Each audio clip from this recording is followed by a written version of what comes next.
నమస్తే. నేను మీ Gopi. Welcome back to మన టీవీ. ప్రస్తుతం మనతో పాటు ఉన్నారు మా పొలిటికల్ అనలిస్ట్ మా పొలిటికల్ ఎడిటర్ కట్టా కార్తీక్ గారు ఉన్నారు. ఆయనతో మాట్లాడదాం. నమస్తే అండి. నమస్తే గోపి. సో వైఎస్ఆర్‌సీపీ అధికారంలో ఉన్న సమయంలో పోసాని కృష్ణమురళి నోరుకి అద్దు అదుపు ఉండేది కాదు. సో అందులో భాగంగానే నిన్న నైట్ మైహూం భుజాలోనే మరలా పోసాని మురళీకృష్ణ అయితే ఆంధ్ర పోలీసులు వచ్చి అరెస్ట్ చేయడం జరిగింది. సో దీన్ని మీరు ఏ విధంగా చూస్తారు? మెంటల్ కృష్ణ అని ఏ ముహూర్తాన సినిమా టైటిల్ పెట్టారో ఆయనకి తెలియదు కానీ అది కరెక్ట్గా ఆయనకి యాప్ట్ అయ్యే పేరు. సరే, అది ఆయన ఎందుకు అరెస్ట్ అయ్యారు, అరెస్ట్ అయిన తర్వాత ఏం జరగబోతుందో చెప్పే ముందు మైహోం భూజా అపార్ట్మెంట్ అనేటువంటిది వైసీపీ నాయకుడు అరెస్టుకి కేర్ ఆఫ్ అడ్రస్గా మారిందేమో. గచ్చిబౌలిలో ఉన్నటువంటి మైహోం భూజాల్లో గత కొన్ని రోజుల క్రితమే వైసీపీ నేత మాజీ ఎమ్మెల్యే వల్లభనేని వంశీని అరెస్ట్ చేశారు. అవును. ఇప్పుడు పోసాని కృష్ణమురళిని అరెస్ట్ చేశారు. పోసాని కృష్ణమురళి పోలీసులతో గొడవ పెట్టుకునే ప్రయత్నం చేశాడు.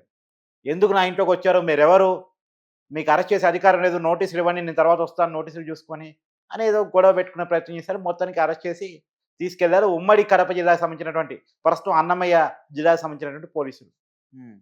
సో రాజంపేట ఇలా తీసుకెళ్తూ ఉన్నారు. రాజంపేటలో విచారించిన తర్వాత ఈవినింగ్ కోర్టుకి హాజరుపరుస్తారు. అయితే విషయం ఏంది, ఎందుకు అరెస్ట్ చేశారు అన్న కాడికి వచ్చినప్పుడు, వైసీపీ అధికారంలో ఉన్నప్పుడు జగన్మోహన్ రెడ్డిని చూసుకొని ఆయన ఫిల్మ్ డెవలప్మెంట్ కార్పొరేషన్ చైర్మన్ ఇచ్చారు.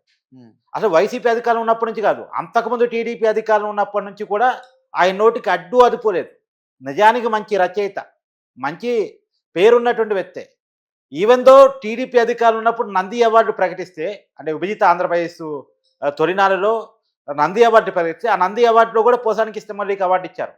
కానీ అవార్డును తిరస్కరించి కులం పేరుతో ప్రభుత్వాన్ని దూషించి, నోరు తెరిస్తే కులం, నోరు తెరిస్తే వ్యక్తిగతనను, నోరు తెరిస్తే బూతులు, అసలు ఆయన నోటికి అడ్డు అదుపు ఉండేది కాదు. చంద్రబాబు నాయుడు గారిని, నారా లోకేష్ గారిని, పవన్ కళ్యాణ్ గారిని, చిరంజీవి గారిని, ఎవరిని పడితే వారిని. మరి నిజానికి పోసాని కృష్ణమురళి గతంలో ప్రజారాజ్యంలో పనిచేసిన వచ్చే వ్యక్తే. చిరంజీవి గారే రాజకీయ భిక్ష పెట్టారు తొలినాడులో. తర్వాత ఆ రాజకీయ వేదిక మీద గెలవలేకపోయాడు. తర్వాత జగన్మోహన్ రెడ్డి ఎందుకు నచ్చాడో, ఏ మేరకు నచ్చాడో తెలియదు కానీ నచ్చితే నచ్చాడు. ఎవరు ఏ రాజకీయ పార్టీలోనే ఉండొచ్చు, అది వాళ్ళ వ్యక్తిగత ఇష్టం. ఆ రాజకీయ పార్టీ భావాజాలాన్ని జనంలో పెంపొందించుకోవచ్చు, అవతల పార్టీల మీద రాజకీయ విమర్శలు చేయొచ్చు, అది బ్రావో ప్రకటన స్వేచ్ఛ. కానీ విమర్శ వరకే. కానీ బూతులతో విరుచుకుపట్టడం, వ్యక్తిగత హననాలు చేయటం, ఇది తప్పున్నర తప్పు మాత్రమే కాదు, ఇది నేరం కూడా. ఆ నేరానికి పాల్పడ్డాడు పోసాని కృష్ణమురళి. అంటే ఆయన మీద ఒక్క కేసు కాదు, పలు కేసులు నమోదయ్యాయి అంటారు. ఎస్, ఆయన ఒక్కరిని కాదు 10 మందిని దూషించాడు. ఇప్పుడు నేను చెప్పాను కదా, చంద్రబాబు నాయుడు గారిని, లోకేష్ గారిని, పవన్ కళ్యాణ్ గారిని, తర్వాత మొన్న టీటీడీ చైర్మన్గా అయినటువంటి చైర్మన్ని బిఆర్ నాయుడు గారిని, వీళ్ళందరినీ కూడా దూషించారు. నేను డిమాండ్ చేస్తున్నా టీటీడీ కూడా ఆయన మీద కేసు పెట్టాలి.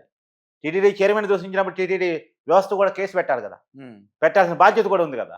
మొన్న ఈ మధ్య కొంతమంది యూట్యూబ్ ఛానల్కి, కొన్ని వెబ్సైట్కి కేసులు పెట్టారు కదా. వెంకయ్య చౌదరి గారు అదనపు ఈవోగా ఉన్నారు, డిప్యూటీ ఈవోగా ఉన్నారు. ఏది టీటీడీలో ఏదో విమర్శిస్తూ కథనాలు వేశారని చెప్పేసి కేసులు పెట్టారు. మరి టీటీడీ చైర్మన్ ఇతను ఇతను మాట్లాడాడు, కులం పేరుతో మాట్లాడాడు, వ్యక్తిగత హననం చేశాడు. మరి ఇతని మీద కేసు పెట్టదా టీటీడీ? పెట్టాలి. నేను డిమాండ్ చేస్తున్నా. నేను అడిగేది ఒకటే, ఇలాంటి వ్యక్తుల్ని ఇప్పటికే లేట్ చేశారని అనుకుంటున్నాను.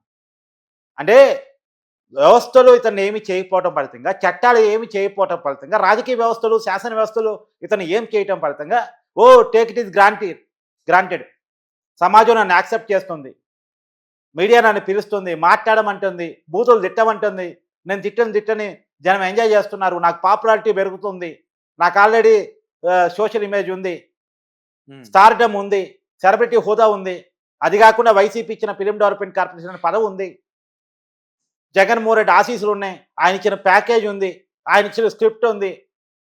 కాబట్టి టేక్ ఇట్ ఈస్ గ్రాంటెడ్గా తీసుకొని ఇతను మాట్లాడుతూ వచ్చాడు. ఇతన్ని కనుక మొదట్లోనే సరిగా చట్టం హ్యాండిల్ చేసి ఉంటే, రాజకీయ వ్యవస్థలు సరిగా హ్యాండిల్ చేసి ఉంటే, ఇంత నోటితోలా జరిగేదే కాదు. అంటే ఆ పార్టీలో ఈయన ఒక్కరికే కాదు, చాలా మందికి ఉంది ఇట్లా. ఏది మన బోరుగుడ్డ అనిల్ కావచ్చు, లేకపోతే మిగతా చాలా మంది ఇట్లా నాయకులు అందరూ కూడా కావచ్చు.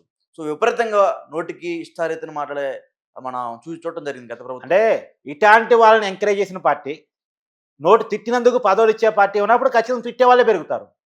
ఇప్పుడు జోగి రమేష్కి మంత్రి పదవి ఎందుకు వచ్చింది? చంద్రబాబు నాయుడు ఇంటి మీద దాడికి పోయినందుకు వచ్చింది. కొడానానికి మంత్రి పదవి ఎందుకు వచ్చింది? బండబూతు తిట్టగలిగినందుకు వచ్చింది. వల్లభనేని వంశీకి వైసీపీ ఎర్ర తివా చేసి మరి ఎందుకు పార్టీలో చేర్చుకుంది? చంద్రనాయుడు కుటుంబాన్ని బండబూలు తిడతాడు కాబట్టి చేర్చుకుంది.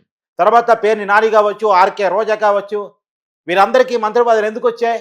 అంబటి రాంబాబుకి కావచ్చు, లేదంటే ఉంటాడు కదా నెల్లూరు జిల్లాలో అనిల్ కుమార్ యాదవ్. అనిల్ కుమార్ యాదవ్, వీరందరికీ ఎందుకు మంత్రి పదవులు ఇచ్చారు?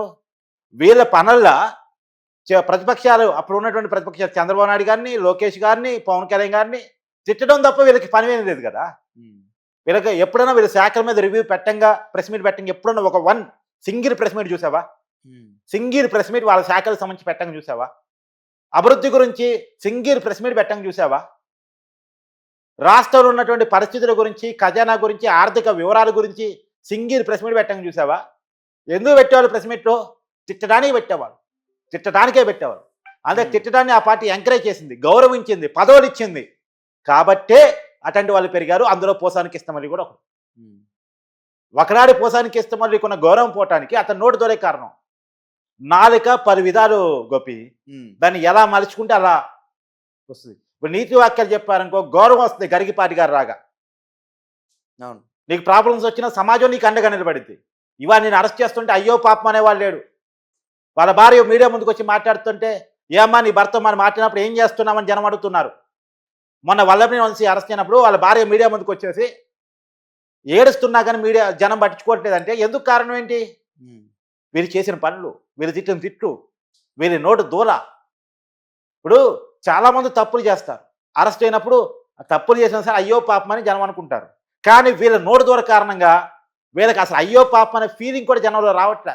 వీళ్ళకి ఇంతే కావాలి, వీళ్ళని స్టేషన్లో పెట్టి కొట్టాలి అనేంత కసి జనంలో ఉంది. ఎందుకు? వీళ్ళ మాటలు వినలేక, వీళ్ళకి తగిన శాస్తి పడాలని.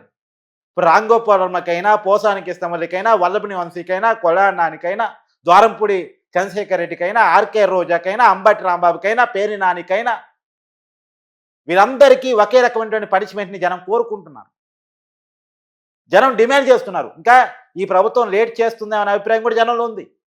వీళ్ళకి తగిన సమయంలో బుద్ధి చెప్పకపోతే ఇలాంటి వాళ్ళు పెరిగిపోతూ ఉంటారు.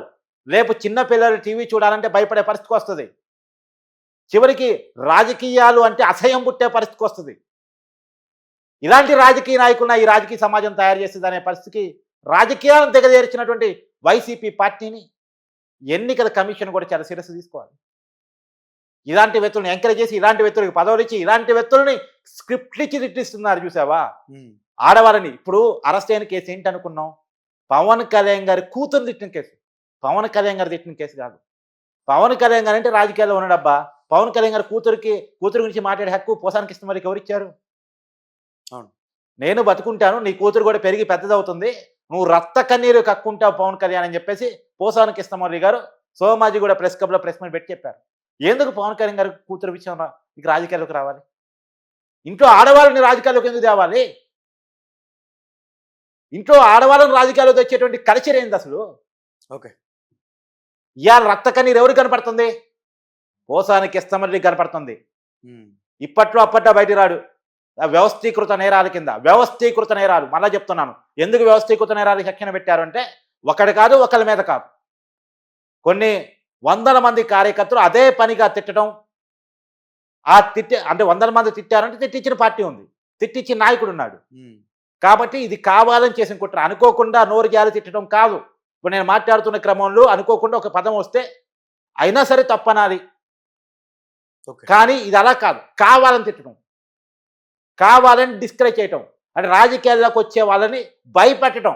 అంటే వమ్మ ఇంట్లో కుటుంబాలను కూడా తిడతారు, ఇంట్లో కుటుంబాలను కూడా రాజకీయాల్లో లాగుతారు, మనకెందుకు వచ్చింది రాజకీయంలో అని చెప్పేసి పోగ్రెసివ్ బాబాలతోటి ప్రజాక్షేత్రంలోకి వచ్చి రాజకీయాలు చేద్దాం అనుకున్న వాళ్ళని భయపెట్టడం. దానికోసం పెద్ద పెద్ద నాయకుల ఇళ్లలో కుటుంబాలను తిరిగితే సామాన్యుడు భయపడతాడు కదా రాజకీయాల్లోకి రావాలంటే. నీదంటాడు నాలంటాడు రాజకీయ సమాజంలోకి పిడికలు బిగించి నవ రాజకీయ శక్తిని నిర్మించాలనుకునేవాడు, ఒక మంచి రాజకీయాలు చేద్దామని రాజకీయాల్లోకి వచ్చేవాడు, నిజాయితీగా రాజకీయాలు చేద్దాం, ఈ సమాజానికి సర్వీస్ చేద్దామని రాజకీయాల్లోకి వచ్చేవాడిని భయపెట్టే కల్చర్ కోసం, భయపెట్టే కల్చర్ని క్రియేట్ చేసే దానికోసం వ్యవస్థీకృత నేరాలకు పాల్పడ్డారు. ఓకే, ఓకే, థ్యాంక్ యూ అండి.